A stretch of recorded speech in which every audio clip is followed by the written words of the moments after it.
tudo bem com vocês? Bem-vindo, bem-vinda ao novo episódio do Centro do Palco, aqui direto do Expo Center Norte. Nosso canal de podcast semanal. Nós temos episódios já que estão no nosso canal, você pode assistir aqueles que já passaram. São incríveis, cada um deles um melhor que o outro. E hoje, novamente aqui, direto aqui do Expo Center Norte, nesse estúdio que nós montamos em parceria com a R1 Audiovisuais e com o conteúdo hoje da KV Edições, que é assim, eu acho que são uma parceria de sucesso e eu digo para vocês que vale a pena criar parcerias. Parcerias é o que faz com que a gente evolua, cresça. Sozinho a gente não vai a lugar nenhum. Falando em parceria, aqui do meu lado, Cláudia Coelho, novamente, nós estamos aqui para apresentar mais um podcast, mais uma conversa engraçada, interessante e bacana. E hoje com um convidado ilustre. Exatamente. Com um convidado que ocupa a cadeira na Academia Brasileira de Eventos. É isso aí. Estamos hoje, então, aqui com o Romano Panceira. Romano, muito obrigado pela sua vinda, pela sua presença e pela confiança de falar conosco aqui. Somos dois... aspirantes a repórteres. Enfim, Romano Panceira, hoje vice-presidente da Academia Brasileira de Eventos e Turismo. E a gente vai bater um papo aqui solto para conversar um pouco. E eu queria começar, Romano, te dando bom dia, bem-vindo. Hoje é um dia, nós estamos aqui numa sexta-feira pela manhã, e esse é um outro dia para nós. Então, bem-vindo. Muito obrigado, Paulo, pelo convite. Muito obrigado, Cláudia. Estou super feliz aqui e super à vontade. Que bom. É para ficar, tá? Porque assim, a nossa ideia é para ficar à vontade. Não esperávamos menos do que isso. Mano, a gente começa sempre conversando assim, porque nossa proposta é falar com pessoas. Nós estamos falando aqui de gente. Nós gostamos bastante de gente aqui. E saber um pouco mais da história do Romano. Além de ser o Romano, que acho que muita gente conhece, como APAS, como alguém que ficou muitos anos à frente da APA Show, que começa lá a gente vai falar um pouquinho disso, mas antes disso, Romano, o marido da Dona Rose, que já é vovô, que tem uma história longa, que é gaúcho, torcedor do Colorado agora, porque depois que o Grêmio perdeu, não quer mais saber. Mentira, tô brincando. Poxa, essa pergunta era para o final, mas já vamos matar agora. Romano, como é que você, do Rio Grande do Sul, chegou em São Paulo? Tem um caminho longo aí que eu acho importante falar um pouco antes de eu chegar em São Paulo, como é o Romano, né? Quem é o Romano, né? Exato. Dentro disso e tal. Então, o Romano é uma pessoa que teve jardim da infância, né? Depois teve uma escola chamada Grupo Escolar Marechal Ilha Moreira, que foi até a 5ª série. Depois, o final da 6ª à 8ª e do 1º ao 3º ano, eu estudei no Colégio Sinodal, que era um colégio de origem alemã. Então, o primeiro era uma escola estadual e depois o Sinodal, né? Em qual cidade? Em São Leopoldo. São Leopoldo fica a 30 quilômetros de Porto Alegre. E eu estou registrando isso porque tem um pouco, aí eu acho que da minha formação, né? Em casa, com pai e mãe, a gente forma toda a nossa persona, enfim, né? Mas na escola eu acho que a gente estende isso e fortalece esses pilares da persona. E aí eu tive a oportunidade, né, no Ilha Moreira de atuar, vamos dizer assim, eu fui líder de turma e fui, vamos dizer assim, tive altos e baixos, né? Você já foi líder da turma, né? Da turma, né? E aí lá eu era considerado um ótimo aluno, enfim, eu sempre passei bem de classe e recebi alguns prêmios por isso, né? Você era daqueles que sentava na primeira Não, fila? sentava no meio, mas e aí vai para o Sinodal, né? Aí no Sinodal, na 6ª série, começa a minha vida lá com 11 anos aproximadamente, né? E aí lá era uma escola, como eu disse, alemã, então começava a aula às 7 da manhã até o meio-dia, de segunda a sábado, né? E no ensino médio, ou seja, depois no 1º ou 3º, ainda tinha aulas que a gente chama práticas à tarde, ou seja, biologia, física e química. E educação física, era à tarde, né? A gente voltava para a escola à tarde para fazer isso. E isso, gente, para mim, retrata muito vamos dizer assim, o desenvolvimento de integridade, busca de autenticidade ao longo do tempo, né? Lá também eu me inscrevi no grupo escoteiro, eu fui escoteiro, aí eu fui monitor de patrulha também, e no final lá eu fui mor da banda da escola lá naquele desfile de 7 de setembro, e fui também diretor sociocultural do Grêmio Estudantil, né? Ou seja, uma vida já acadêmica dentro de uma liderança, de um destaque. Você sabia muito bem onde você queria chegar, então. Buscando duas coisas que para mim são pilares, né? Educação e cultura, né? E aí, como diretor do departamento sociocultural, eu ia para Porto Alegre. Uma das coisas que eu fazia, né? Era pegar filmes dos consulados, consulado do Japão, consulado dos Estados Unidos, consulado da Alemanha, principalmente, e filme de bilheteria. E aí tive a oportunidade de, por mais de uma vez, locar lá o cinema da cidade para passar um filme para a escola inteira, para depois a coordenadora pedagógica fazer o debate sobre o conteúdo do filme, sala por sala, aula por aula, né? Foi aí que você começou a organizar eventos? Aí que eu comecei quantos anos? 16 anos. Você já estava organizando um 16 anos, fazendo isso e buscando, assim, entregar, né, para o pessoal cultura, conhecimento e algo a mais do que o processo ali da educação formal, né? Então, o primeiro evento que você faz com a APAS é em 85, aqui em São novembro, Paulo. Em São Paulo. Primeira Convenção Paulista de Mercados, com então prefeito Mário Covas, foi lá fazer a abertura. Já com o prefeito? Já com o prefeito. E a gente faz a o APA evento, sempre foi, assim, na verdade, uma associação muito diferenciada, né? Eu acho até pelo segmento que ela atua, né? A alimentação, eu acho que é totalmente... ela é muito é um senso nervoso, né? É um lugar que, se você der errado a distribuição, se tudo acontecer errado... Você vê, quando começa a Covid, a primeira coisa que a gente tem notícia é a galera indo para o mercado para comprar papel higiênico. Aquilo foi uma notícia um pouco esdrúxula, né? Porque o que faria sentido naquele... Mas o mercado tem esse papel. É as sacolinhas, que é o mais recente, e por aí vai. Mas vamos lá, e você faz esse evento em 85. Show. E aí você continua com esse... Porque, lógico, acabou sendo sucesso, isso começa daí... Aí a APAS tinha também uma área gigante. 250 metros quadrados. O maior estande... No mesmo lugar de hoje ou não? Não, esse lá no centro empresarial. Lá no centro empresarial. A primeira evento você está falando. 250 metros quadrados. Esse primeiro evento que o Romano participa tinha exponencialmente 250 metros quadrados. Os dois maiores estandes eram da Coca-Cola e Perdigão, 16 metros quadrados cada um. Ou seja, isso aqui, ó. Menos. Essa nossa sala aqui, né? 4x4. 4x4. Eram os dois maiores, eram os gigantes da feira. A maioria dos estandes eram 4 metros, entendeu? 6 metros, 9 metros. Isso só me dá certeza. Uma coisa que a gente fala muito aqui, que a gente tem falado bastante. Ninguém começa sentando na janelinha e dando, né? Às vezes até, a gente não pode falar ninguém, né? Mas que às vezes acontece, né? Não, tem uns caras assim que cai do tem céu. A estrela e pau, mas né? o cara resolve fazer um stand, mas é muito, muito difícil. Não, é que na vida eu acho que a gente tem que começar, a gente tem que criar condições para que você alce voo em algum momento. Você tem que saber o que você quer, mas assim, é um passo atrás do outro, não tem como ser diferente, né? Em 86 a gente faz a segunda APAS, certo? A gente faz a segunda Mineira, a gente faz a primeira Super Rio, e tinha um evento itinerante no Centro-Oeste chamado ECOS, Encontro Centro-Oeste Mercados,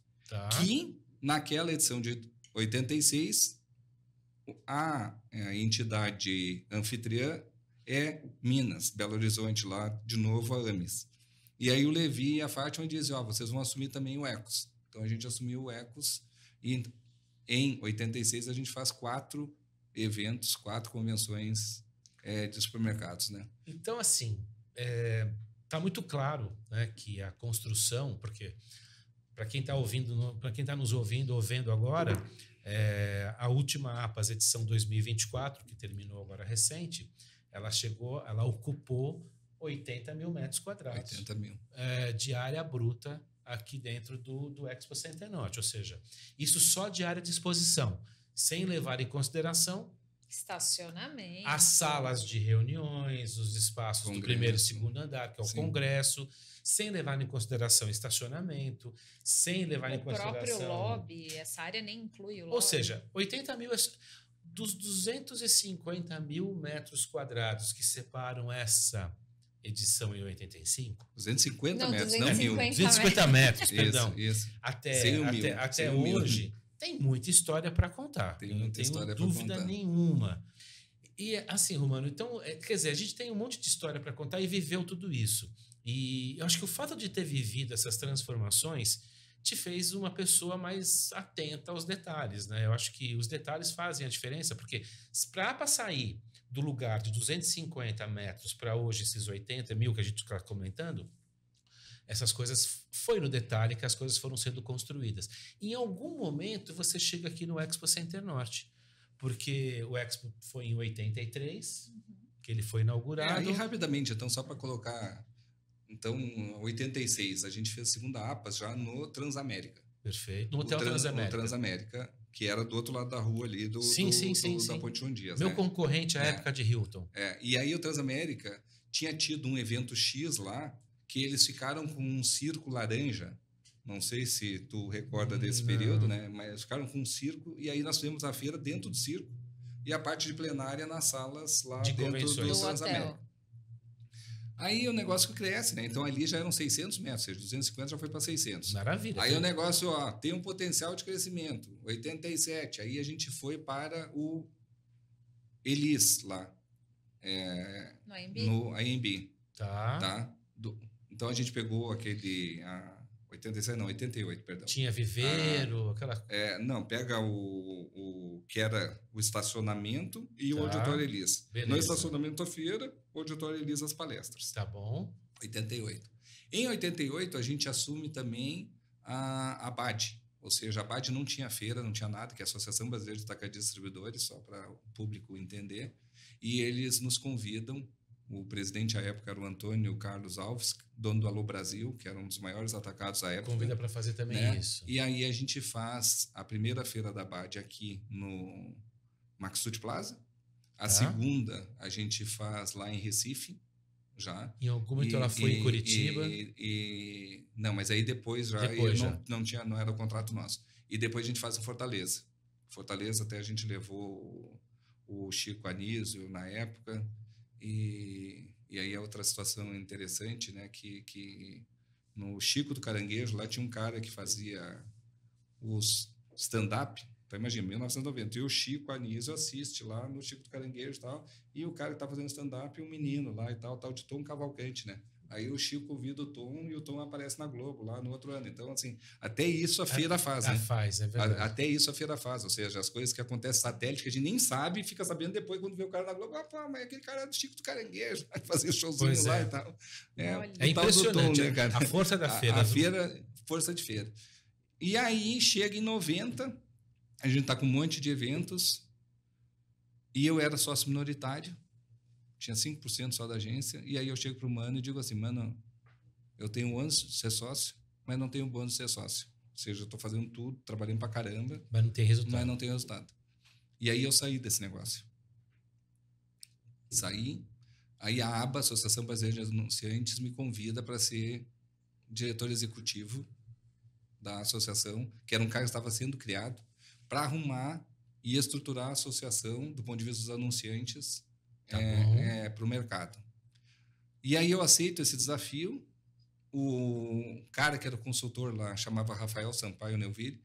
O Rafael vira vice-presidente executivo, ou seja, o meu chefe, e é um gênio. Ele era, né, porque faleceu agora na pandemia. E o Rafa traz, junto com um grupo lá, que era o Flávio de Andrade, que depois foi presidente da Souza Cruz, na época ele era diretor de marketing, o Marcos Felipe Magalhães, lá da Coca, e o Avelar Vasconcelos, que era da Nestlé.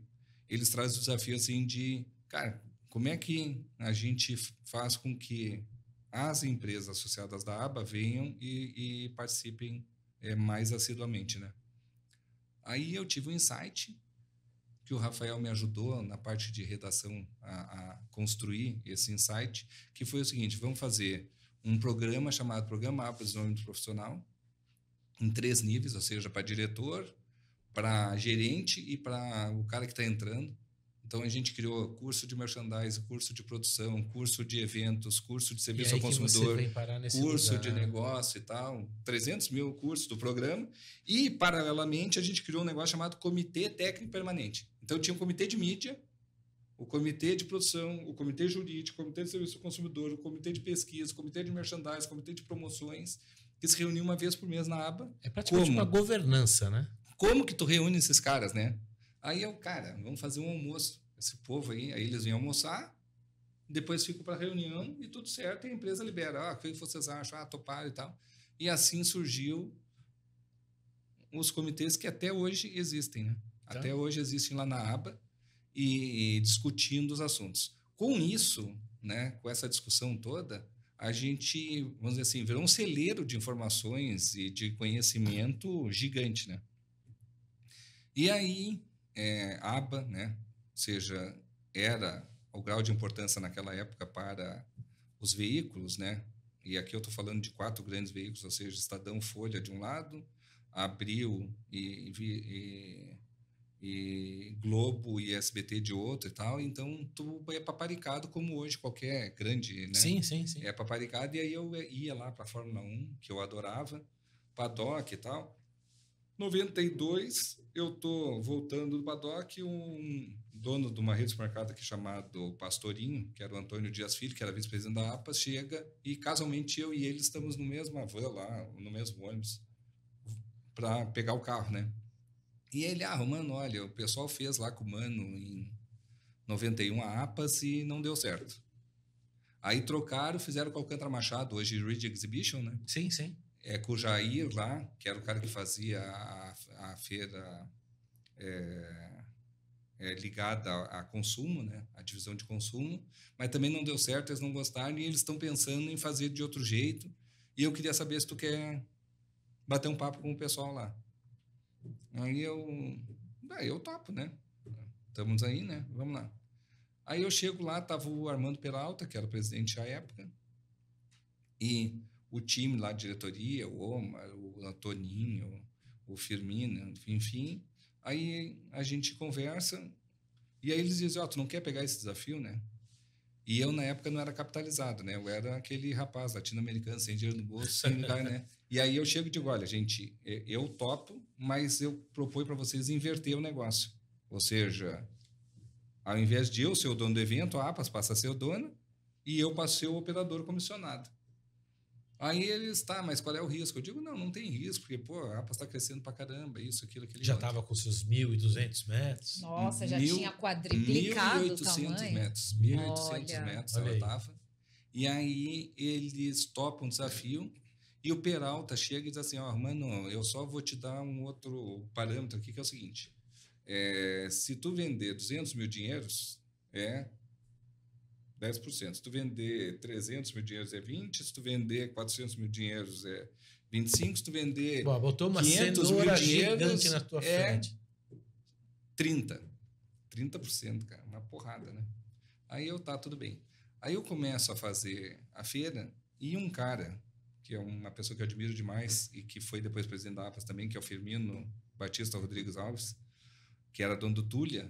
O Firmino diz, mano, fica tranquilo que eu vou te ajudar. Porque ele era o vice de comunicação na época. E aí, ele começa a me ajudar. E eu vou citar só um exemplo para vocês, né? Jacques Quartiero lá, o Jairo, que era o dono da Camil, ele chega pro Jairo, Jairo, compra lá um stand na APAS. Aí o Jairo, não tem nada a ver, Firmino, tal. Não, compra. Não sei o que tal. Não, então faz o seguinte, manda uma carreta de arroz que eu pago a APAS. E assim foi. O Firmino fechou uns 20 stands assim. Nesse modelo. Ligando para mim. O que aconteceu? A APA saiu de 1.800 para 3.900 metros naquele ano, de 93, que foi o primeiro ano da minha volta. Tá. E aí eu recebi o top. Aonde? Foi ainda lá. Lá no Transamérica? No Elis. No Elis com a garagem. Tá. Aí, fechado esse capítulo, graças a Deus, é muito bem remunerado e honrado pela APAS me dar esse desafio. chega um cara, me liga, Sérgio Roberto Medina Pasqualin. Mano, tudo bem, tudo bem? Ó, quem passou o teu contato para mim foi o Dr. Novaes, lá, o Carlos Eduardo Rodrigues Novaes, que era, na época, o diretor de uma divisão do Pão de Açúcar lá, que era o Extra, né? E tinha sido presidente da APAS também. Né? O Novaes me indicou e tal, e eu queria te convidar aqui, porque a gente tinha aqui um pavilhão que ia ser um Porto Seco, mas que o Lemos Brito deu um desafio pro Kurt para fazer um evento. Até fazendo uma parte, nós conversamos sobre isso, inclusive, com a Clélia Ivac, porque a Clélia trabalhava com o Lemos Brito e agora ela está na Informa, agora já há um grande tempo. E nós estávamos falando exatamente do primeiro contrato, né, do Expo Center Norte, que está na parede, que esse contrato foi feito pelo Sérgio, Sim. que você citou aqui, e que a gente fica muito honrado de ter passado também esse período com ele aqui, né? E, bom, enfim, aí você... Não, aí ele liga e tal, aí diz, olha, a gente tá com desafio e tal, e eu queria ver se tu pode vir visitar aqui. E aí eu vim visitar, né? Cheguei aqui para visitar, conhecer o Center Norte.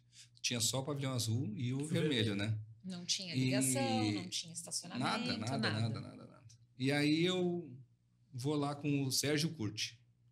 E aí tem uma outra situação inusitada que aconteceu na minha vida, né? Que eu digo, pô, seu Kurt, né? Que seu Kurt era gigante, né, cara? Grande. Um cara assim, né? E gigante em todos os sentidos, né? Um cara que eu admiro demais, assim. A inteligência, a perspicácia dele, a coragem que ele teve em botar isso aqui de pé e os outros empreendimentos da família, tudo. E aí eu chego pro Kurt assim, pô, seu Kurt, o senhor parece o todo sentado, né? Né? Mas eu estava falando lá do nosso grande líder indígena americano, né? Apache, que foi o cara que sentou. E aí o Kurt chega e diz, olha, cara, por muito menos essa mão aqui fez muita coisa, né? Aí o Sérgio assim, pô, seu Kurt, o Romano tá brincando, não sei o que é. O Romano é cliente, Aí, cara... Hilário. Aí eu, seu Kurt, pelo amor de Deus, me desculpa. Eu contei a história. Eu conheço essa história. Você foi bem recebido, Romano.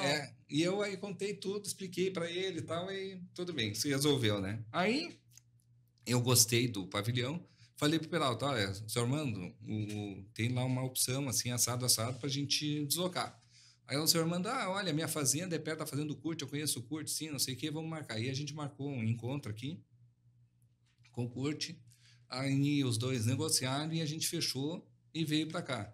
Mas aí o meu desafio era, né, sair de uma feira de 4.000 metros, arredondando, né, 3.900, para 8.000, né, que era o pavilhão azul, né, fazer só no pavilhão azul, que foi a edição de 94. Foi assim que a gente veio para cá. Você saiu de 3 e pouco para 8. Para 8. E o pavilhão já tinha os 15? Já tinha os 15, Já. Os 14.190. 14.000 metros, então tu tinha que botar. Entendeu?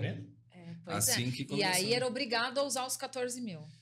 Não era que era obrigado, né? É que o ideal para nós era preencher aquele espaço também, entendeu? Tá. Eu tinha que preencher. Aí a gente criou algumas formas, né, do desenho. O Maier lá, que à época, o diretor de criação da JPM, veio e ficou comigo na empresa, também pensou na planta e a gente criou uma planta que foi muito harmônica, né? Bom, isso tudo vem, né? Agora... E você adquiriu esse know-how, né, com a APAS na prática. E aí, como que começou essa organização da sua agência, a parte criativa, profissionalização? Como que aconteceu isso? Então, nessa época, aí eu peguei, então, voltei com a APAS, né? E aí já começou a pipocar outras coisas, outras demandas também, convenção de empresa, material, etc. E aí eu montei a Promovisão, né? Ou seja, a Promovisão estava lá, era um sonho meu, né? Que era promover com visão, ou a visão da promoção, eu tinha esse insight. E aí comecei a trabalhar nisso, a montar o grupo, montar a empresa, e a partir disso a gente voltou a ter vários outros clientes do setor, né? A gente começou a fazer outras convenções de novo. No Center Norte você fez algumas coisas também. Em 96, aí um pouquinho mais, dando um salto aí, né?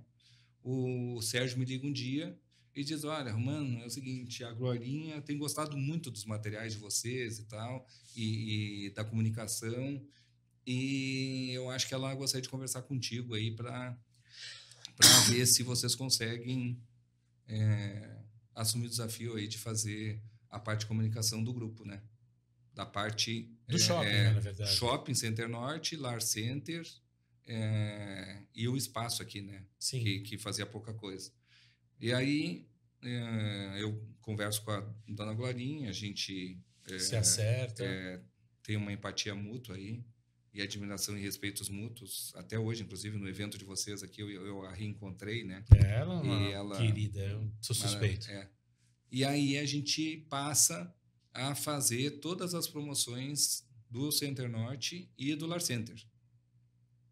E tem histórias ótimas, assim, porque posso imaginar. Eles davam desafios, assim, ela e o Kurt davam grandes desafios para nós, né? Então, assim, um ano a gente deu o avião. Então, né? eu ia falar disso, né? Como é que tira dessa história? Como é que tira o avião de dentro do shopping, né? Como é que uma pessoa que coloca o avião? Leva o avião embora. Né? Não, se a gente entrar nisso aqui, a gente vai passar o dia inteiro falando. Eu acho que a gente tem que voltar a fazer uma conversa depois. Só para conhecer essas histórias. Vou te fazer uma proposta, dizer um desafio aqui, já que você gosta dos desafios, desafios faz parte da sua vida. Eu acho que a gente vai ter que fazer uma outra conversa, mas aí eu vou fazer diferente. Eu vou chamar alguém especial para a gente conversar sobre a sua participação, esse período de shopping center, porque tem muita coisa legal para falar sobre isso. E eu queria voltar nos eventos, Romano, para falar o seguinte. Nos dias de hoje, né, depois de tanto caminho, depois de tanta experiência, depois de tanta coisa que você viu, o que você está vendo hoje nas feiras, nos eventos que nós acompanhamos, que você fala assim, pô, isso aqui podia ser diferente, ou isso aqui está muito legal e alguém precisa olhar para isso. Isso aqui é muito mais uma tendência, não é de futuro, de presente. A gente fala muito de digitalização, a gente fala muito de tecnologia, inovação, mas ainda eu entendo que o humano está na frente, eu acho que as relações estão na frente, né? Mas eu queria saber de você, o que você está vendo de novidade ou de tendência que você fale assim, isso aqui é um caminho? Primeiro, eu acho que tem duas máximas aí que eu preciso compartilhar com vocês e com a audiência aí, que uma é o seguinte, para mim, evento ou é mais vento, né? Então, assim, o que eu quero dizer com isso, né? Ou a gente põe de pé o negócio, ou vai dar ruim. Sim, né? Não tem meio termo. Não tem meio termo. Não tem meio termo. As pessoas que acham que tem, a gente está cansado de ver que não tem, né? Então, assim, como eu vejo hoje, né? A outra máxima que eu aprendi com o varejista é que retail is detail, né? Então, assim, né? O varejo é detalhe e isso se estende a eventos. Ou seja, o evento tem que cuidar dos mínimos detalhes, né? Mínimos detalhes. Senão o negócio não fica de pé também. E aí, seja um congresso, seja uma convenção, seja um seminário, um fórum, seja um pequeno evento, com uma mostra, com uma feira, não importa o tamanho, eu acho que tem alguns caminhos que as empresas precisam colocar um olhar, né? O primeiro é reputação e gestão de crise. Tá? Eu acho que as empresas não estão preparadas, né? Ou estão pouco preparadas para isso. E elas colocam em risco toda uma cadeia de fornecedores, de stakeholders, né? Por não fazer a coisa certa ou não fazer a coisa bem certa. Então, a gente tem visto aí eventos que uma ventania derrubou não sei o quê, evento que faltou alimentação, evento água. Que faltou água e a pessoa veio a óbito, foi evento que as pessoas se bateram na fila e assim sucessivamente. Então, tudo isso é falta de planejamento, né? Porque como eu coloquei para vocês da minha experiência lá em 85 com o Enduro Farroupilha e o Show dos Dias do Havaí, ali a gente não tinha controle, mas hoje até isso a gente pode ter controle, a gente pode criar, né? Mas você tem condições para criar barreiras, né, intermediárias para chegar, né? É onde entra a tecnologia, né? A tecnologia ela entra para te auxiliar na preparação. Então, eu vejo assim. Exatamente. Aí tu vê nas mídias sociais, pô, essa banda aqui realmente está estourando. Então, olha, gente, o negócio vai dar 10 mil, não vai ser para 1.000, vai ser 5 mil. Ou o contrário, vai ser para 500, vai ser para 100. Então, assim, hoje tem como desenhar, né? E um aprendizado grande que a gente tem disso, por exemplo, em Nova York lá, a virada do ano, né? Então, assim, a Times Square são quilômetros e quilômetros de gente. Tem gente que fica 3 quilômetros, 4, quase lá já fica lá no Central Park para assistir o balãozinho descendo lá na Times Square. E a polícia vai dizendo, olha, querido, aqui tu não entra mais, é lá, agora é lá, e vai te empurrando lá para trás, enfim. Então, tem que chegar bem cedo, e assim sucessivamente, né? Então, existe um preparo, eu estou falando só o evento aberto, mas depois indo para o fechado, né? E no fechado, gente, tem tanta coisa que pode melhorar, né? Nisso, ancorado ainda em reputação e gestão de crise. Então, esse é o ponto 1. O ponto 2 é o que a gente tem visto aí no mercado como um todo, que é o ESG, né? Ou seja, o Environment, Social and Governance, né? Que a gente tem essa sigla, né? Que basicamente a gente está falando de ações sustentáveis, né? Ações públicas ou governamentais e de governança interna do negócio e dele com seus stakeholders, né? E, por fim, e mais importante, o social, ou seja, como a gente busca isso tudo dentro da cadeia de valor, né?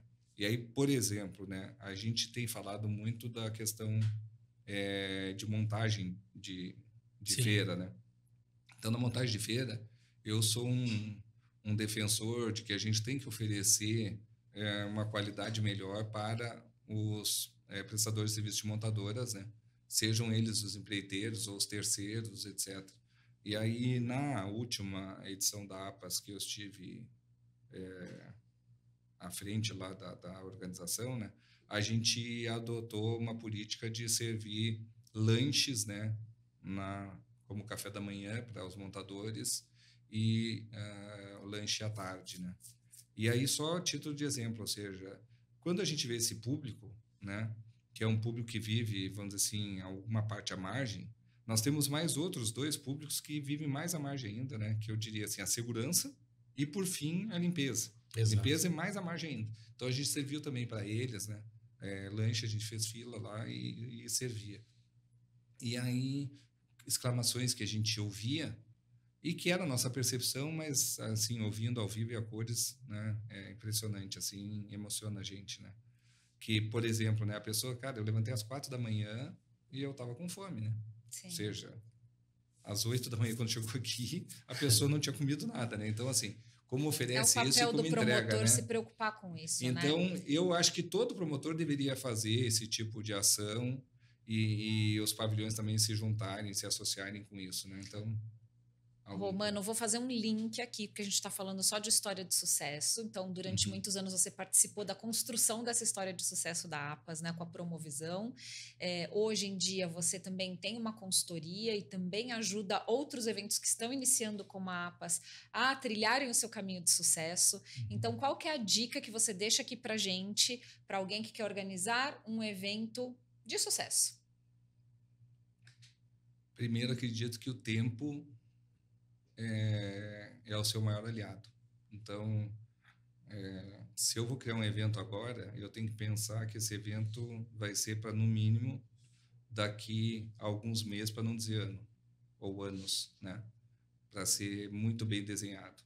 Ele tem que ser extremamente bem planejado. Ele tem que levantar todas as hipóteses lá de horizonte 1, 2, 3, senão o negócio não vira. E ele tem que buscar, vamos dizer assim, quais são os stakeholders que se relacionam com ele nisso, né? E aí, voltando àquele Romano lá de trás, né, de 86, 87, 88, enfim, só para registrar para vocês, eu fazia questão, e isso foi uma coisa que o Mano me ensinou também, e também da experiência política estudantil que eu tive, né, nos estados onde a gente ia fazer a feira mineira, ou abade, essas itinerantes, ou ecos, né, que eu fiz ecos em todo o Centro-Oeste, eu sempre pedia lá audiência para o governador, para falar, olha, a gente está chegando aqui com a feira, assim, assado, tal. A gente fazia uma audiência com o prefeito da capital. Olha, nós estamos trazendo aqui, tal. Então, a gente buscava com que o Estado, né, nas suas duas entidades, ou seja, o governo do Estado e o governo da capital, se inteirassem do que tu está trazendo para a cidade. E aí, com isso, ele botava todos os agentes econômicos e botava todos os agentes sociais. Ou seja, eles falavam lá com o pessoal da hotelaria, né? Olha, a gente está vindo, se prepara, troca o lençol, arruma o restaurante e tal, né? Esse é o poder das grandes feiras, né? Mas na época era uma feirinha pequenininha, né? De 2 mil metros quadrados, mas entendeu? também a população era menor, os negócios eram menores, o número de capacidade hoteleira era menor. Sim. Hoje, quando a gente olha para São Paulo, que tem essa pujança toda, eu não vou dizer que tudo, porque seria uma loucura, mas uma grande parcela de sucesso da cidade de São Paulo está associada às grandes feiras, aos grandes eventos. E só não enxerga quem não quer. Porque quando você tem movimentação que nem... Nós estamos aqui na semana da Intersolar, um evento que tem, por natureza, um tópico que é interessante, né? Um momento interessante, mas que está lotando o Itaim. Nós estamos gerando negócios da Zona Norte, lá Zona Sul, Zona Oeste. E assim também acontece com os outros espaços, com outros eventos que acontecem simultaneamente. Eu acho que uma das coisas que nós temos que discutir em algum momento da nossa vida é como que a gente aproveita melhor o calendário de 365 dias do ano, porque eles sempre vão ser 52 semanas. Sim. Como que a gente faz para não misturar na mesma semana grandes eventos, na semana posterior ou anterior nenhum evento? Porque ou está montando ou está desmontando. Mas essa é uma discussão que vai muito longe. E a gente está chegando um pouco aqui no fim do nosso bate-papo. Pô, tá super gostoso. Tem muita história para a gente falar. Eu já ia chamar o ping-pong. Eu acho que está na hora de você... A Cláudia faz o papel aqui de Marília Gabriela. Ela vem aqui com o ping-pong e a gente... vai. Já virou tradição. A gente fez no primeiro, deu certo e ficou aqui como a tradição do nosso podcast. Mais ou menos isso. A gente vai perguntar algumas coisas, você responde com uma palavra ou o que vier na cabeça. Ou tá ficar bom? quieto, hein? Eu nem sei o que é o ping-pong. A gente quer saber o que o Romano pensa. Vamos lá. Um filme ou uma série? Cara, série, filme, eu tenho vários. Um. Eu não tenho um, mas eu tenho assim, então dois, alguns que marcam um momento político hoje que eu acho que tem que rever. É O Quarto Poder, de Costa Gravas, 6 Dias de Condor, do Robert Redford, e Entre Peles e Cordeiros, também do Robert Redford. Entre Peles e Cordeiros é ótimo. Eu acho que trazem algumas reflexões profundas sobre política e são filmes, na minha opinião, atemporais, né? Beleza. E série, tem várias, né? Peaky Blinders, Billions, tem várias aí. É isso aí. Um livro para se ler de cabeceira. Livro que eu mais gostei aí, que me marcou muito, foi A História de Ramsés. É uma trilogia. São 3 livros do Jean-Jacques, que é um arqueólogo francês que escreveu baseado em fatos. E aí, uma das milhares de coisas que ele traz lá no livro, por exemplo, né, que eu não sabia, é que o ácido acetil salicílico, o cinamomo, é uma árvore que produz muito. Então, o Ramsés tinha enxaqueca e ele tomava chá de cinamomo, né? Que hoje é a nossa aspirina, né? Aspirina. Então, são as coisas que a gente aprende do nada, né? Soluções da natureza. Time de futebol puro, deixa eu perguntar. Ele tá triste. Não, eu quero saber. Time de futebol do coração, que é lá do Sul, com certeza, e vamos oficializar, mas também quero saber aqui de São Paulo, para quem que você São Paulo torce. Não tem. Eu sou gremista, eu sou tricolor, eu sou mosquiteiro. Ele tá triste, não tem que fazer isso. Eu tô tentando ajudar. Tem um dos meus 7 valores, inclusive, é do meu time também. É ser gremista. Não. É garra e perseverança. Eu tenho muita garra e muita perseverança. Vocês devem ter visto aí ao longo da minha história. E é do Grêmio, né? Então, quando a gente fala lá da Batalha dos Aflitos, é isso. Os caras têm garra, os caras não largam a mão. Os caras vão atrás até o fim. É um timaço. A gente tá com um probleminha com o nosso treinador, mas quem sabe vai vestir as sandálias da humildade. Vai passar. Vai passar. Ser eliminado pelo Corinthians nos pênaltis também tem que e pelo Fluminense uma semana depois, né? 2 semanas depois. Vamos lá, família para você? É importantíssimo. Ídolo. Ídolo para mim, eu não vou falar ídolo, mas é o meu anjo da guarda, que é São Francisco de Assis. Uma viagem inesquecível. Tenho várias também, mas uma que foi muito legal foi a Turquia. Capadócia, muito legal. Andar de a balão. História. Não andei de balão, Olha mas a aí. gente foi nas Então cavernas. dá para voltar. Dá para voltar. Dá pra Mas assim, voltar. a Turquia, eu gostei muito. Um sonho, eu sei que você já realizou vários, mas um que Romano tem aí guardado. Não, eu tenho ainda... Eu adoro viajar e eu tenho 3 lugares aí que eu preciso visitar que estão no meu projeto faz tempo, né? Um é Machu Picchu, o outro são as pirâmides do Egito e o outro é Israel, lá passar por todas as cidades e os lugares que Jesus Cristo passou. Muito bom. Um evento para visitar. Um evento para visitar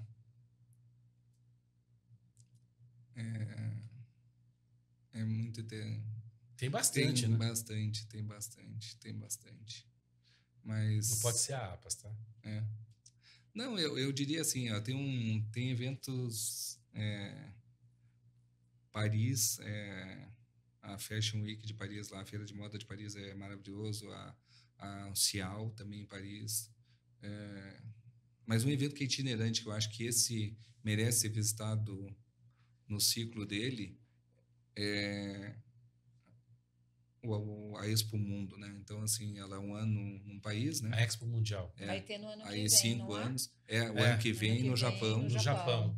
Eu estou Já pensando... está anotado aqui. Eu ó. estou esperando eu montar acho- um grupo. Eu acho que esse o ano que vem, que é 2025, a Expo Mundial no Japão, eu acho que ela é icônica. Eu aconselho realmente a gente pensar, nós todos do setor pensamos com muito carinho. Eu estive com o Sérgio Medina Pasqualin em 2015 na Expo Mundial de Milão. Milão a gente montou um grupo, a gente levou um grupo E de assim, empresários olha, para eu lá. vou te falar Eu e que o foi Silvio. uma experiência ímpar. Penúltima? Uma experiência única. Uma experiência única. Isso é difícil, né? Ser pai. É uma experiência única. Maravilha. E para a gente chegar na última, que é uma que a gente faz aqui para todo mundo, tá, Romano? Então é assim, porque essas daqui a gente vai mudando. A Cláudia, ela cria da cabeça dela, mas essa última aqui a gente marcou. E vai ser fácil de fazer essa pergunta agora. Vai ser difícil você responder. Você agora está numa máquina do tempo, você tem a capacidade de se fechar nesse estúdio, de remeter lá para 1980 e bolinha. O ano você escolhe qualquer um deles. E você está lá na faculdade, no Grêmio, em algum lugar, e você volta lá nesse momento e encontra o Romano lá na faculdade, sentando no meio da turma, se interessando para ir buscar as fitas nos consulados. Você vai encontrar com este cara neste dia, neste momento. O que você diria para o Romano lá, das fitinhas que estava olhando lá dos consulados, para ele do tipo, segue por aqui, faz aquilo, isso é legal ou isso não faz? Que dica você daria para o Romano? Contrate um advogado. Contrate um advogado. Você é o segundo que fala isso já aqui, viu? Verdade. Ah, é? É. Não, o que eu fiz alguns investimentos que deram certo, mas eu fiz vários que não deram certo, né? E a maioria dos que não deram certo, eu acredito que foi, primeiro, porque eu acreditei na pessoa, e eu tenho muito esse lado também, né? Que eu falo de vocês, ética, transparência, então, assim, para mim, olho no olho. Funciona. E que nem diz o professor Brandão lá da GV, né? O brilho nos olhos que vale. Só que a pessoa não tem a integridade que tu esperava ou não te entrega, né? Então, traduzindo o contrato de advogado seria se proteja, né? Não, leia mais, né? Antes de fechar o acordo, sabe? Se aprofunde, levante todas as hipóteses, que é uma coisa que agora, nesse meu momento, eu ano passado fiz 2 cursos de conselheiro, né? Eu fiz o Programa de Desenvolvimento de Conselheiros lá da Fundação Dom Cabral, em Nova Lima, fiquei lá 2 semanas, né, internado lá no hotel e na escola, e aprendi muito, e aí uma das coisas é isso, ou seja, cara, te aprofunda, né? E o outro, que é da Nova Economia, foi da Startse, se chama Startse Board Program, e a maioria também lá, citando dois, né, ícones aí, Carlos Alberto Júlio e Fábio Barbosa, que foram 2 professores desse programa, eles dizem isso, cara, ética é condição sine qua non. Sim. E eu tenho, né? Mas, assim, lê tudo, te aprofunda, levanta as hipóteses, né? Vê os horizontes do cara, como é que tá o negócio, por que tá. E aí segue, né? E aí, quando o cara combina uma coisa, né, na hora que ele manda o contrato, veja se é isso, né? Eu acho que essa é uma dica importante não só para o Romano lá de trás, mas para todos. É isso. Então, olha, Cláudia, tem alguma coisa a acrescentar? Prazer falar com você e conhecer um pouquinho mais do Romano, né? Obrigada por estar aqui hoje com a gente. É isso aí, Romano. Obrigado. Eu que agradeço aí a oportunidade. Peço desculpas se eu me alonguei nas histórias aí, mas é que tem tanta história, né? A gente é fruto da nossa história, mas né? Nós vamos, então, mas o desafio está feito. Nós vamos voltar para falar, em algum momento, focar essa história shopping, que eu acho que tem aí muita coisa bacana para a gente extrair dessas conversas de Dona Glorinha, do seu curso. Eu acho que eu gosto disso, até porque eu sou suspeito, eu sou apaixonado por ela. Gente, muito obrigado por você ter nos acompanhado. Se você curtiu o nosso conteúdo de hoje, dá um like, se inscreve no canal. A gente tem recebido críticas, sugestões, enfim, tudo aquilo que acho que é de direito que vocês daí desse lado façam para nós aqui. Muito obrigado por ter acompanhado, pela companhia, pela paciência. Sexta-feira que vem a gente volta em parceria com a R1, com a KV Conteúdos e com a galera toda que está nos apoiando. Se você quer apoiar a nossa iniciativa, entre em contato com a gente está aqui para escutar, ouvir e receber opiniões, propostas, sugestões. Beleza? É isso aí, até a próxima sexta. Tamo juntos.